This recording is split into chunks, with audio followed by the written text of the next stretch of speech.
एक आदमी गया भगवान के मंदिर में मान्यता मानने, हे प्रभु मुझे 50,000 का फायदा हो तो 5 रुपए का प्रसाद चढ़ाऊंगा। ले पहले ही चढ़ा दे। बोले पहले नहीं, ना हुआ फायदा तो 5 तो बेकार जाएंगे, जब हो जाएगा तब। संयोग से फायदा हो गया, अब गया प्रसाद चढ़े, सोचने लगा इसमें भगवान ने कराया फायदा क्या, ये तो चांस की बात है। फिर सोचा अगर भगवान ने कराया होगा तो फायदा होगा नहीं,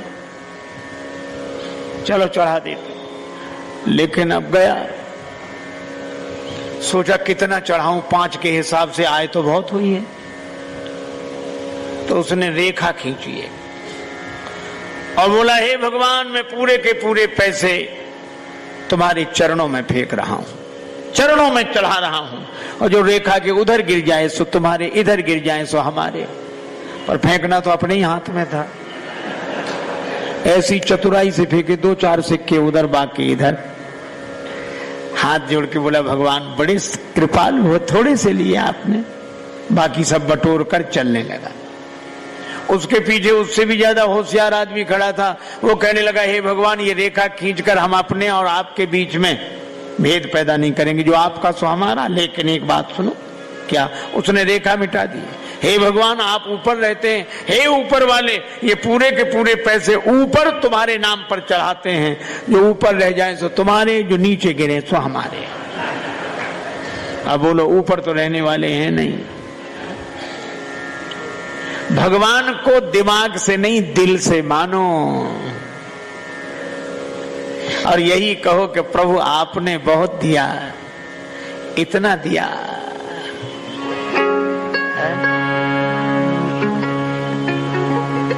इतना दिया दाता ने मुझको जितनी मेरी औकात नहीं, इतना दिया दाता ने मुझको जितनी मेरी औकात नहीं। ये तो तेरा कर्म है दाता, मुझ में ऐसी बात नहीं। और घर छोड़ने की बातें सुनकर हम लोग इतने तैयार हो गए हैं कि भगवान से जुड़ने की बात हमें याद नहीं रहती। मन को भगवान से जोड़ने की तो बात हम सोचते ही नहीं, हम तो घर ही छोड़ने की बात सोचते हैं। हमारा जोर छोड़ने पे है। अच्छा जो छोड़ते हैं वे भी भैया ऐसे अद्भुत। एक सज्जन हमें मिले, वो जिसने घर छोड़ा गए ही नहीं।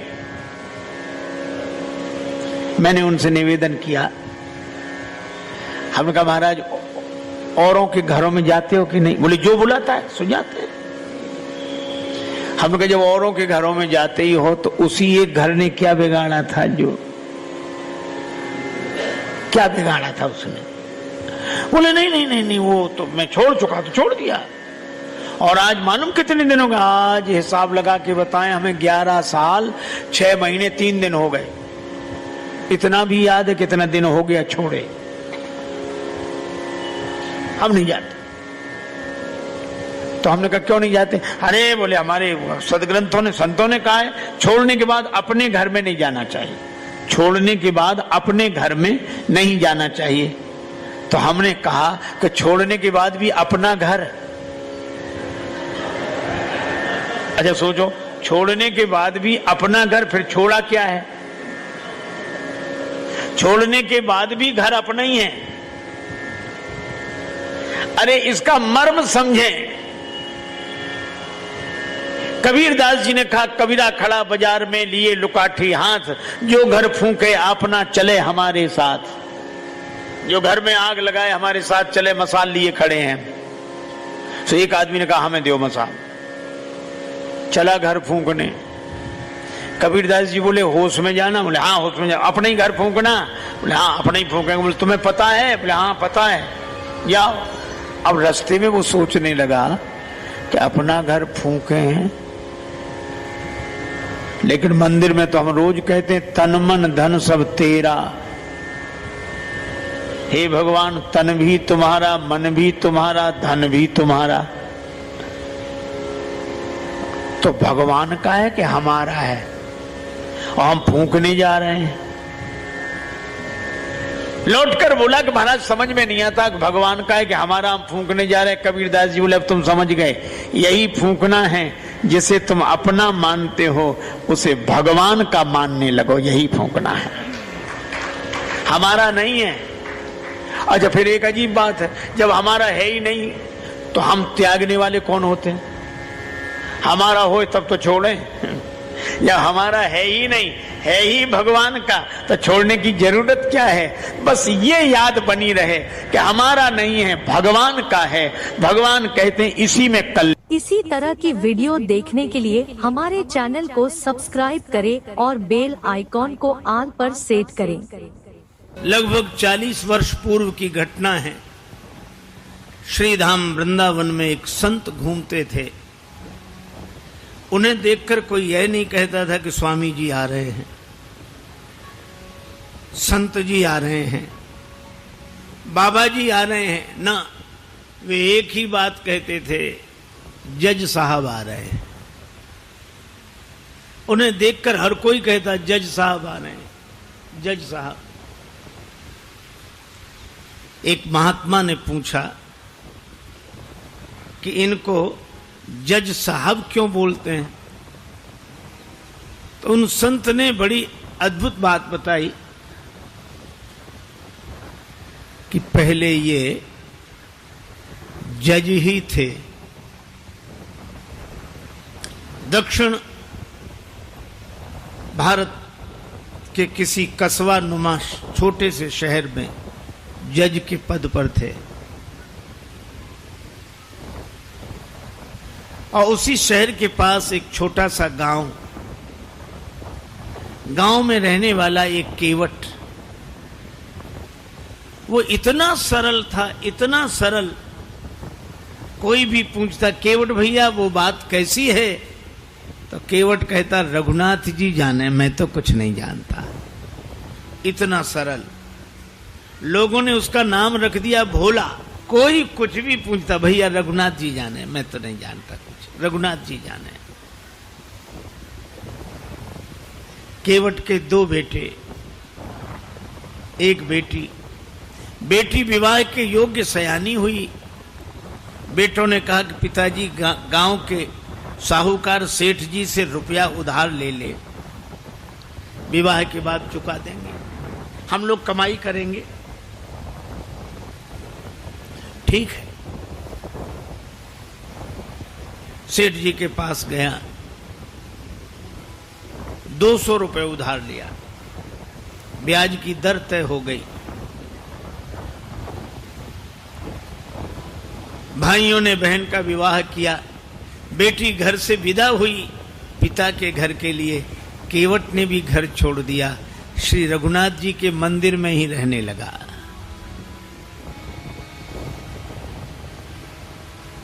बस उसको तो रघुनाथ जी ही सब कुछ। जाऊं कहाँ तजी चरण तुम्हारे,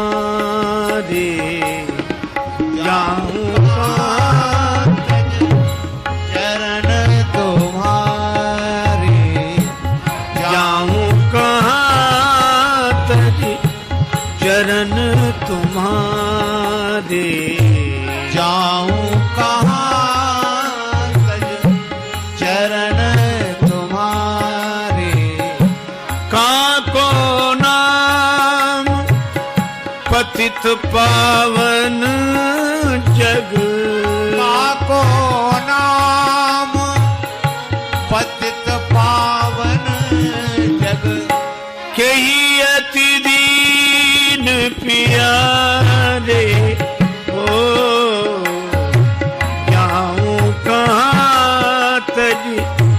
चरण तुम्हारे, जाऊं कहाँ तज चरण तुम्हारे, जाऊं कहाँ तज चरण तुम्हारे। मंदिर में रहता, झाड़ू लगाता, रघुनाथ जी का दर्शन करता, आनंदित रहता। बेटों ने कमाई की, पैसा केवट को लाकर दिया, पिताजी जिनसे उधार लिया है वापिस करें। केवट गया, सेठ जी को रुपया वापिस दिया। ब्याज दिया, सेठ जी ने रसीद लिख ली, हिसाब किताब चुकता, पाई पाई से पैसा प्राप्त। केवट को दी रसीद, पढ़ो क्या लिखा है। केवट बोला मैं कुछ नहीं जानता, रघुनाथ जी जाने। सेठ के मन में पाप आ गया, ये रसीद हमें दे दो, ये कागज हमें दे दो। और दूसरे कागज पर कुछ ऐसे ही लिख कर दिया, पानी ले आओ। वो पानी लेने गया, कागज बदल दिया। केवट जो कागज लेकर आए उस पर ऐसे ही कुछ लिखा था। रघुनाथ जी के चरणों में रसीद समझ के कागज को रखा, फिर अपने कक्ष की अलमारी में रख दिया और प्रसन्न रहने, इसी भाव में रहता। केवट ने भगवान के भरोसे सब छोड़ दिया था और सेठ जी ने केवट के विरुद्ध मुकदमा कर दिया और मुकदमा इन्हीं जज साहब की अदालत में आया, इन्हीं जज साहब के।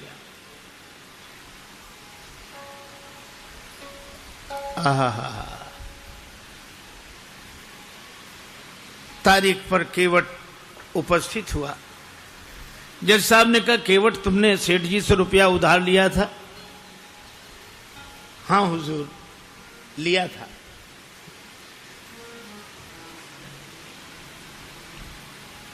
दे दिया? हाँ दिया साहब। कोई प्रमाण है? ये रसीद। जज साहब ने देखा, बोले इससे तो सिद्ध नहीं होता कि तुम रुपया दे चुके हो। केवट रोने लगा, हुजूर माई बाप हम तो इसी को सब कुछ समझे थे। जज साहब को दया लगी, अच्छा रो मत, तुम ये बताओ जब तुमने सेठ जी को रुपया वापस दिया तब तुम्हारे और सेठ जी के बीच में कोई और था? केवट उसी सहजता में बोला कि हमारे और सेठ जी के बीच में उस समय सिवा रघुनाथ जी के कोई नहीं था। उसने लिया रघुनाथ जी का नाम और जज साहब ने समझा रघुनाथ जी इनके गांव के रहने वाले कोई सज्जन होंगे। अच्छा तुम जाओ, अगली तारीख को आना। जज साहब ने अपने खर्चे से सम्मन जारी कर दिया रघुनाथ जी के नाम। अब चपरासी पूरे गांव में घूमे, मजे की बात, रघुनाथ जी नाम का कोई आदमी नहीं था वहां। किसी ने कहा रघुनाथ जी का मंदिर जरूर है। चपरासी बोला वही बताओ। मंदिर पर गया, पुजारी जी बाहर बैठे सीताराम सीताराम सीताराम सीताराम सीताराम कर रहे थे और जो चपरासी ने देखा, पुजारी जी से बोला रघुनाथ जी का मंदिर यही है? पुजारी जी बोले हाँ। तो ले लो। अब पुजारी जी ने जो देखा कि सम्मन, मन में सोचने लगे जब भगवान ने मंगा ही लिया है तो हम वापस काहे को करें। हस्ताक्षर पुजारी जी ने कर दिए। चपरासी समझा कि यही रघुनाथ जी हैं और सम्मन रघुनाथ जी के चरणों में रखते हुए पुजारी जी ने कहा कि वाह प्रभु क्या लीला है, भक्त जो न कराएं सो थोड़ा। आपके लिए मुकुट कई बार आया, पोशाक कई बार आई, हार कई बार आए, अरे पैजनी करधनी कई बार आई होगी, लेकिन सम्मन पहली ही बार आया होगा। केवट से कहा कि तूने रघुनाथ जी का नाम क्यों लिखा दिया वहां? केवट बोला जब सब जगह रहते तो वहां भी थे, झूठा काहे को लिखा दिया। अब रघुनाथ जी जाने। हरि बिन संकट कौन निवारे, हरि बिन संकट कौन निवारे, हरि बिन संकट कौन निवारे, हरि बिन संकट कौन निवारे। साधनहीन मलिन दीन में जाऊं कहीं के द्वारे, या अनाथ की लाज आज रघुनाथ जी हाथ तुम्हारे, रघुनाथ जी हाथ तुम्हारे, हरि बिन संकट कौन निवारे।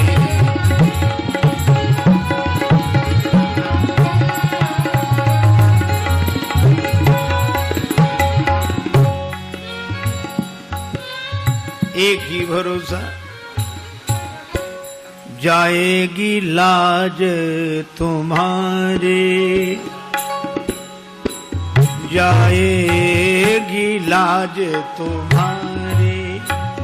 नाथ मेरो कहा बिगड़े गो, जाएगी लाज तुम्हारे।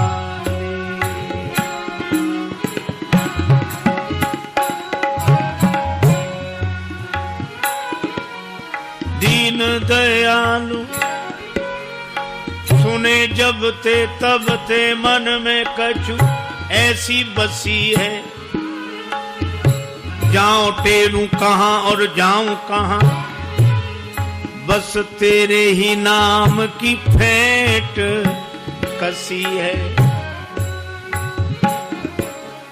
तेरो ही आसरो एक मलूक, नहीं प्रभु सो कोई और जसी है। ए हो मुरारी पुकारी कहो अब, मेरी हंसी नहीं तेरी हंसी है। मेरी हंसी नहीं तेरी हंसी है। जाएगी लाज तुम्हारी, नाथ मेरो का बिगड़े गो, जाएगी लाज तुम्हारी।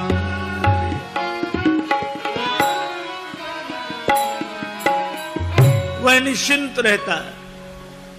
अब राम जी जाने मंदिर में झाड़ू लगाए तो रघुनाथ जी की तरफ देखे, बर्तन मांजे तो रघुनाथ जी की तरफ देखे। जीवन ऐसा बस राम जी के चरणों में समर्पित। तारीख के एक दिन पहले पुजारी जी ने कहा, केवट जाइए जरूर, उसका आपके अलावा और कोई नहीं है। कहा जाए इनकी बैठक में रखा हुआ रजिस्टर मंगाया जाए। उस रजिस्टर में वो रसीद अब तक सुरक्षित है। सर्वांतरयामी भगवान से क्या छिप सकता था। चपरासी को भेजा गया, रजिस्टर मंगाया गया और रसीद मिल गई। सेठ जी दंडित हुए, केवट भाई जित बरी हुआ। गवाह महाराज तो चले ही गए थे। अपने चैम्बर में जज साहब ने केवट को बुलाया। केवट एक बात पूछे। हाँ पूछिए हुजूर। ये रघुनाथ जी कहाँ रहते हैं? केवट ने कहा, हुजूर यहां हम रहते हैं। तो तुम कहां रहते हो? कहां जा रघुनाथ जी रहते हैं। तो तुम दोनों एक ही गांव के रहने वाले हो? अरे गांव एक ही जगह के, एक ही जगह के। कौन है ये तुम्हारे गांव के? अरे सरकार, पढ़े लिखे लोगों को समझाना मुश्किल होता है। अरे ये वो हैं जिनका मंदिर है। मंदिर के पुजारी तो लग नहीं रहे थे, और मंदिर इन्होंने बनवाया हो ऐसी हैसियत नहीं दिख रही थी। केवट ने कहा, हुजूर ये वही हैं जो मंदिर में बैठे हुए हैं। जय हो जय हो। मंदिर में विराजमान है ये। अब जज साहब चौंके, चपरासी को बुलाया। चपरासी कांप रहा था। हुजूर जिस आदमी ने हस्ताक्षर किए थे वो ये नहीं था। जब सारा रहस्य पता लगा तो जज साहब रोने लगे। रोते रोते बंगले पर गए। लोगों ने पूछा क्या बात है, रो क्यों रहे हो? तो उन्होंने यही कहा, शुक सारद नारद शेष गणेश, सुख सारद नारद शेष गणेश, के नहीं ध्यान में आते रहे। सोई आज भी नीत अदालत में केवटा के गवाह कहाते रहे।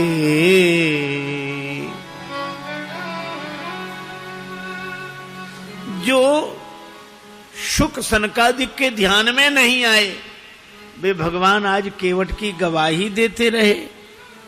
तो किसी ने कहा कि आप रोते क्यों हैं, खुश होना चाहिए।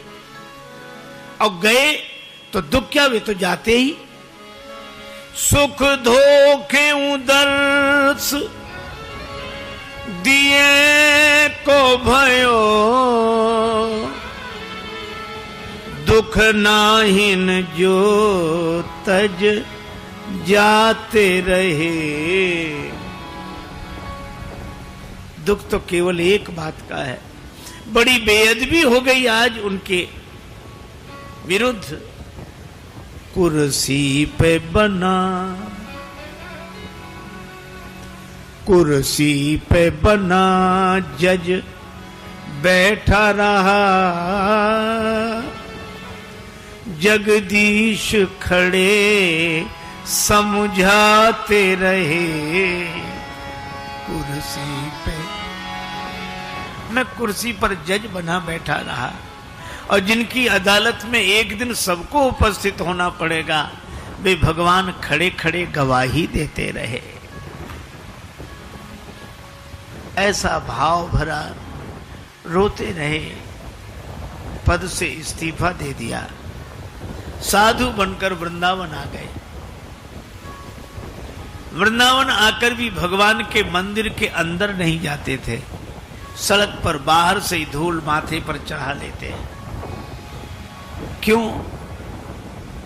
यही सोचते थे, आ तो गया हूं मगर जानता हूं तेरे दर पे आने के काबिल नहीं हूं। आ तो गया हूं मगर जानता हूं तेरे दर पे आने के काबिल नहीं हूं। आ तो गया हूं मगर जानता तेरे दर पे आने के काबिल नहीं हूं। तेरी मेहरबानी कहे बोझ इतना जिसे मैं उठाने के काबिल नहीं हूं। तेरी मेहरबानी कहे बोझ इतना जिसे मैं उठाने के काबिल नहीं हूं। आ तो गया हूं मगर जानता जमाने की चाहत ने मुझको भुलाया, तेरा नाम मेरी जबां पे न आया। खतावार हूं मैं, गुनाहगार हूं मैं। खतावार हूं मैं, गुनाहगार हूं मैं। तुझे मुंह दिखाने के काबिल नहीं हूं। तुझे मुंह दिखाने के काबिल नहीं हूं। आ तो गया हूं मगर जानता तेरी माना की दाता हूं तुम कुल जहां के, मगर कैसे दामन में फैलाऊं आके। जो अब तक दिया है वही कम नहीं है। जो अब तक दिया है वही कम नहीं है।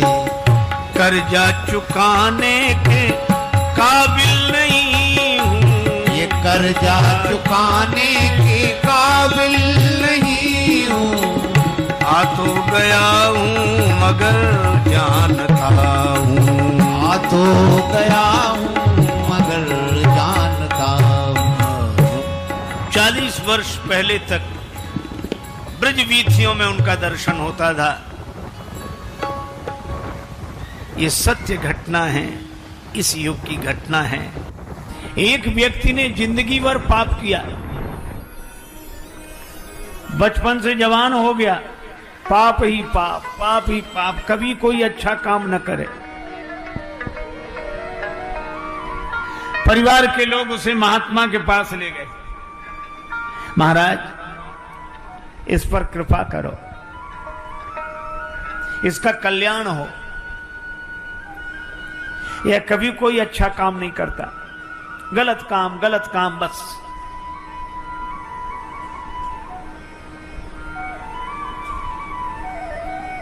महात्मा ने कहा कोई बात नहीं, हमारे पास छोड़ दो। महात्मा ने उससे कहा कि तुम हमारे साथ रहोगे? बोला साथ रहने में कोई आपत्ति नहीं, पर हमसे भजन के लिए मत कहना। महात्मा बोले क्यों? तो कहने लगा कि भजन की बात सुनते ही हमें सिर दर्द होने लगता है।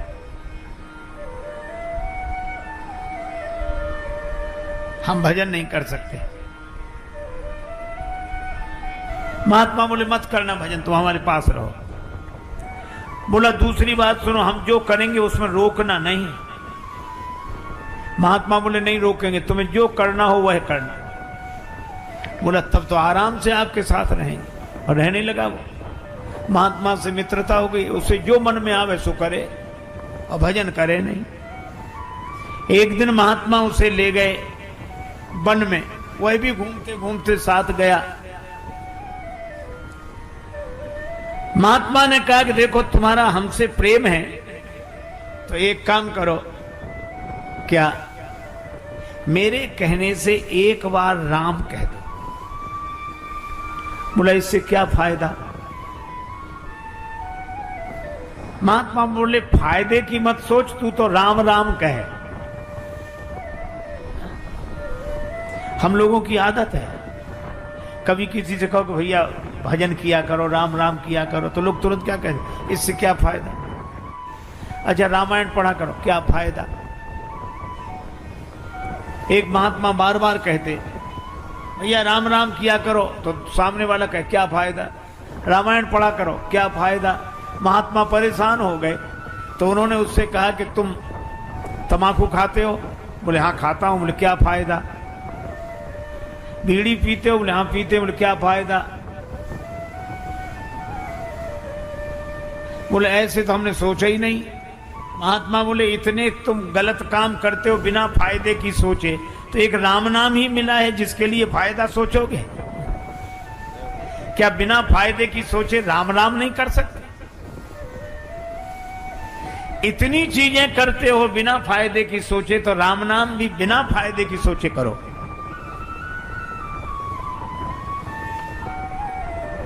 बोला एक बार बोलूंगा। महात्मा बोले बस एक बार। वह बोला राम, महात्मा बोले बन गया काम। बस एक मेरी बात और सुन ले। क्या? इस नाम के बदले में कोई कुछ मांगने के लिए कहे तो मांगना मत, कह देना नाम के बदले में जो मिलता हो वो मुझे दे दो, ठीक है? महात्मा ले आए उसे कि इसका काम बन गया, इसे जो करना हो करने दो। परिवार वालों ने कहा ठीक है।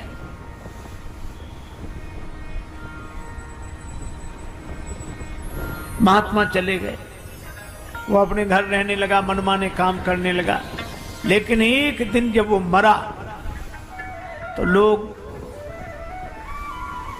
गए कि ये मर गया मर गया। यमदूत उसे यमलोक ले गए, यमराज के सामने। यमदूतों ने हिसाब सुनाया कि इसने जीवन भर गलत काम किए हैं, एक बार एक महात्मा के कहने से राम कहा है बस। यमराज बोले तो इससे पूछ लो ये राम नाम के बदले में क्या चाहता है। यमदूतों ने कहा क्या चाहते हो? यमराज पूछवा रहे हैं राम नाम के बदले में। उसे महात्मा की बात याद आ गई। वो कहने लगा मुझे तो कुछ नहीं चाहिए, नाम के बदले में जो मिलता हो सो दे दो। अब यमराज के यहां राम नाम का हिसाब थोड़ा ही। चलो ब्रह्मा जी से पूछते हैं। उस व्यक्ति को लेकर ब्रह्मा जी के यहां गए। ब्रह्मा जी से पूछा कि राम नाम एक बार कोई ले तो उसका महत्व क्या है, फल क्या है? ब्रह्मा जी बोले हमें पता नहीं, हम तो वेद मंत्रों का उच्चारण करते रहते हैं, आनंद में रहते हैं। तो फिर का राम नाम भगवान शंकर लेते हैं, उनसे ही पूछो। तो उस व्यक्ति को लेकर ब्रह्मा जी यमराज शंकर जी के पास गए। शंकर जी से कहा कि आप दिन रात राम राम करते हैं, तुम पुनि राम राम दिन राती, तुम आप निरंतर राम राम राम राम राम स्मरण करते हैं, तो एक बार नाम लेने का क्या फल है? शंकर जी ने कहा कि नाम स्मरण तो मैं खूब करता हूं, लेकिन एक बार राम नाम लेने का क्या फल है ये मुझे भी पता नहीं। फिर किससे पूछें? शंकर जी बोले जिनका नाम है उन्हीं के पास चलो। यमराज, ब्रह्मा जी, शंकर जी उस व्यक्ति को लेकर राम जी के पास पहुंचे। राम जी से कहा कि इस व्यक्ति ने जिंदगी भर गलत काम किए, एक बार आपका नाम लिया है, तो आपका एक बार नाम लेने का क्या फल है, इसे वही फल दिया जाए। राम जी बोले नाम तो हमारा ही है, लेकिन फल हमें भी पता नहीं है। तब तुलसीदास जी ने लिखा, कहो कहाँ लगी नाम बड़ाई, राम न सकहीं नाम गुण गाई। राम न सकहीं नाम गुण गाई। पर इसने एक बार नाम लिया है तो ये मेरे पास आ गया, अब इसको मेरे ही पास छोड़ दो, तुम लोग जाओ। एक बार एक विदेशी कुत्ता, विदेश से कुत्ता अपने देश भारत में आया। तो अब कल्पना है आया होगा तो हवाई जहाज से उतरा होगा कि नहीं? उतरा तो जैसी कि परंपरा है, हर एक अपने समाज के प्राणी को हर कोई चाहता है, तो यहाँ के कुत्ते स्वागत के लिए गए।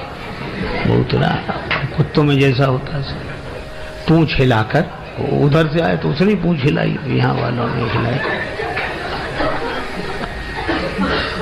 यहाँ के कुत्तों ने कहा कि आपके चरण स्पर्श से धरती धन्य हो गई। कुत्तों के भी चरण स्पर्श से धरती धन्य हो जाती अगर वो विदेशी हो तो। आप पता कहाँ रहने, कहाँ घूमने का विचार है, कहाँ जाएंगे ताकि व्यवस्था वहाँ की जाए वैसी। बोला कहाँ अब तो यहीं रहेंगे, यहीं बसेंगे, यहीं की नागरिक, यहीं रहेंगे। तो यहाँ वाले को तू आ रहे बोली तो बड़ी खुशी और मन से बोले काहे को, यहाँ तो हम ही काफी हैं, तुम काहे को। लेकिन उन्होंने कहा कि तुम्हारा स्वास्थ्य तो अच्छा दिखता है, तो जहाँ जिस देश से आए हो क्या वहाँ खाने पीने की सुविधा? अरे यहाँ से बहुत अच्छी सुविधा खाने पीने की। वहाँ जलवायु क्या कहने, वहाँ का जलवायु बहुत अच्छा। कहा जब तुम्हारे वहाँ सब कुछ अच्छा है तो यहीं क्यों रहना चाहते हो? बोला एक कारण है। क्या? बोले खाने पीने को वहाँ अच्छा, जलवायु वहाँ अच्छा, फिर यहाँ क्यों रहना चाहते? बोले एक ही कारण है। क्या? बोले भौंकने की उतनी सुविधा वहाँ नहीं है जितनी यहाँ। जो मन में आए जो समझ में आवे। इन राजाओं से धनुष तो हिला नहीं, काम तो इतना बनता नहीं। ले उछड़ा ऐसे ही, सीता जी को छुड़ा लो, पकड़ कर दोनों भाइयों को बांध लो, जनक जी सहायता करें तो उनको भी युद्ध में जीत लो, वहीं बैठे रहे, हिले तक नहीं अपनी जगह से। अच्छा छीनने की वृत्ति क्यों आई? छुड़ा लो। कर्तव्य का पालन करें तो उपलब्धि होती ही है। कर्तव्य का पालन जिनसे नहीं होता वो छीनने की वृत्ति आ जाती है।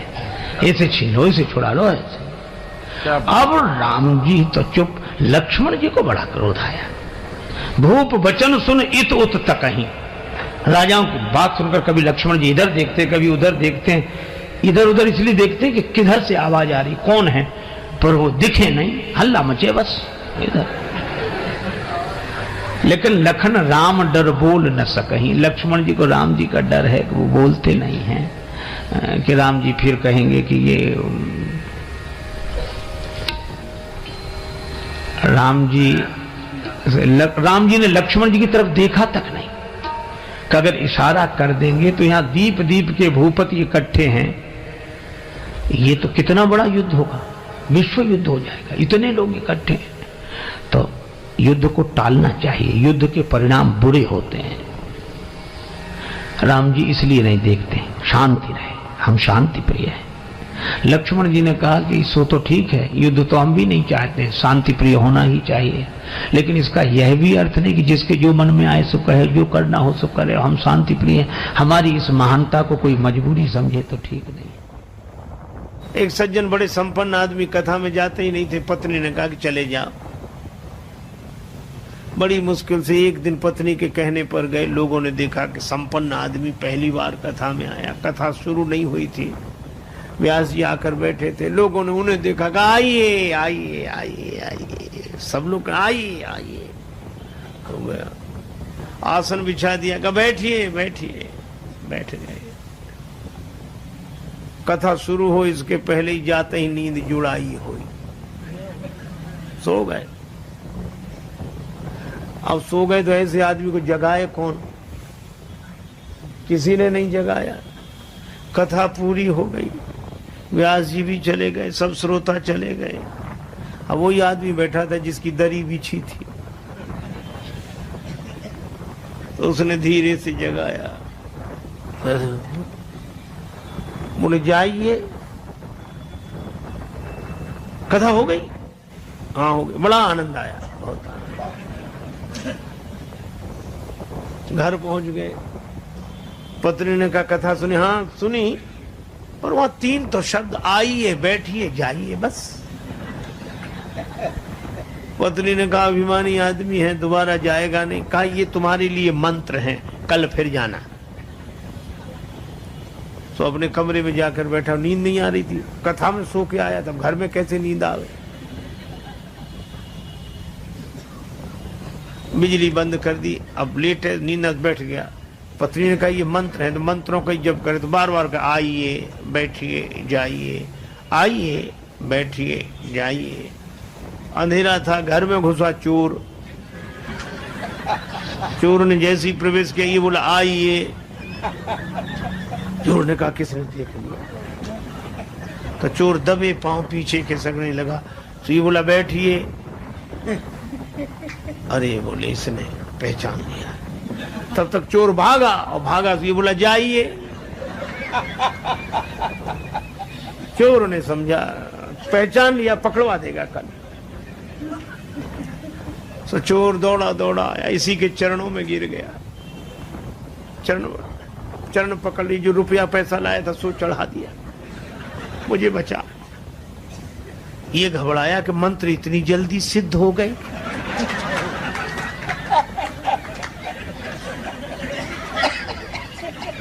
लाइट जलाई, घबराया, देखा एक आदमी हाथ जोड़े खड़ा, रुपया पैसा। अरे भाई तुम कौन हो? वो कहे आप तो सब जानते हो, हमसे काहे को कहलाते हो, और ले। रुपया पैसा चढ़ा के गया। पत्नी को जगाया कि मंत्र तो बड़ी जल्दी सिद्ध हो गए। पत्नी ने पूरी बात समझकर कहा कि भगवान की असली कथा से ये झूठे शब्द ले आए, और असली चोर तुम्हारे शरणागत हो गया। और जिस दिन कथा से सच्चे शब्द पकड़ लोगे, उस दिन काम क्रोध लोभ मोह मद मत्सर ये चोर समर्पित हो जाएंगे। एक बार एक चेले से गुरुजी ने कहा कि बेटा हम नहाएंगे तो पानी रखो, स्नान के लिए पानी रखो, अब हम स्नान करेंगे, रखो।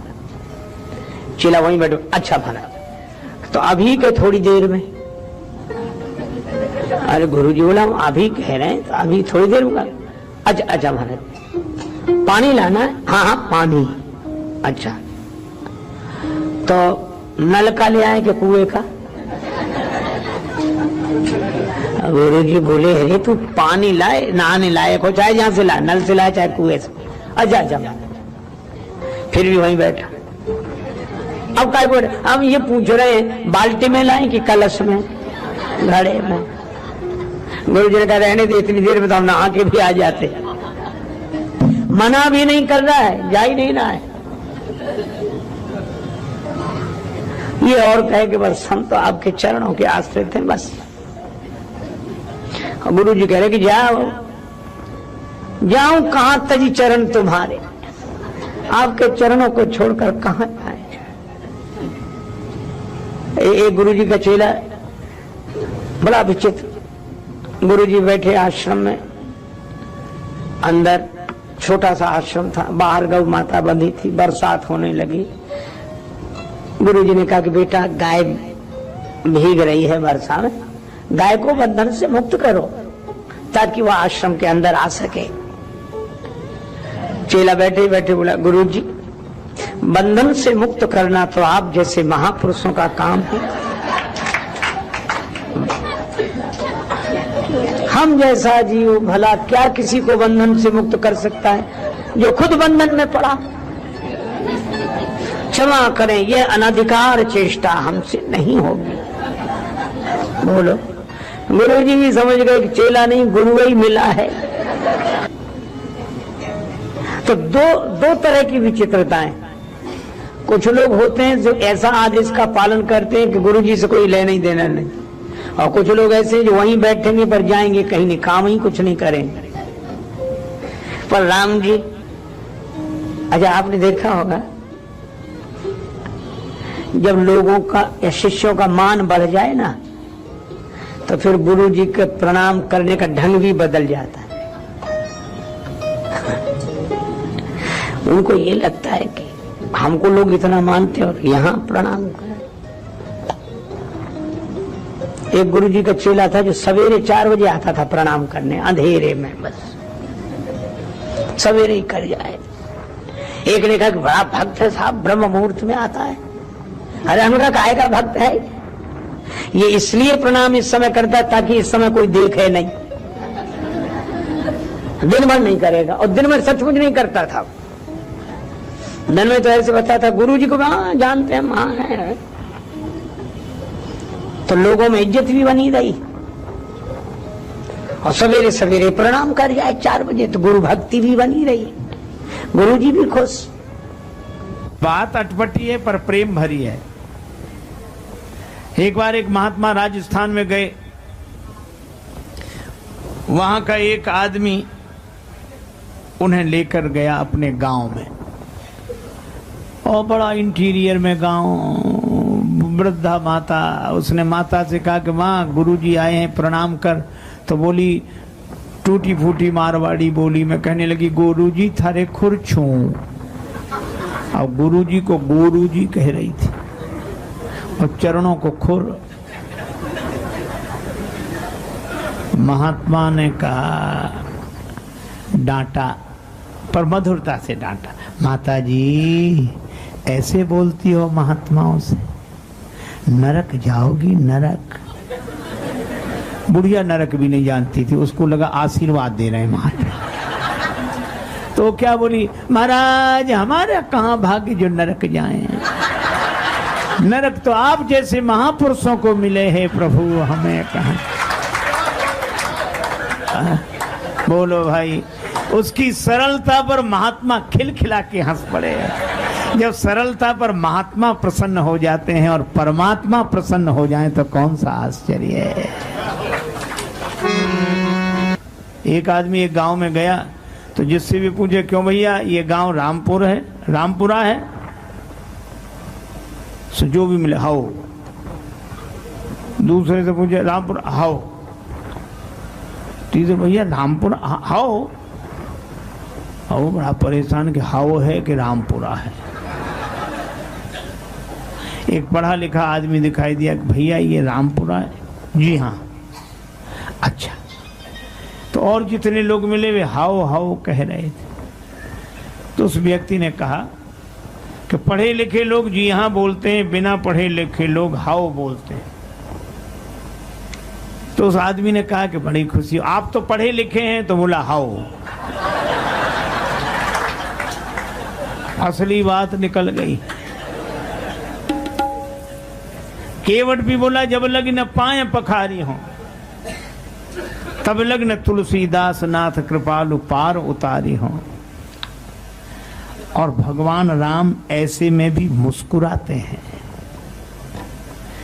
ये राम जी का संतत्व है।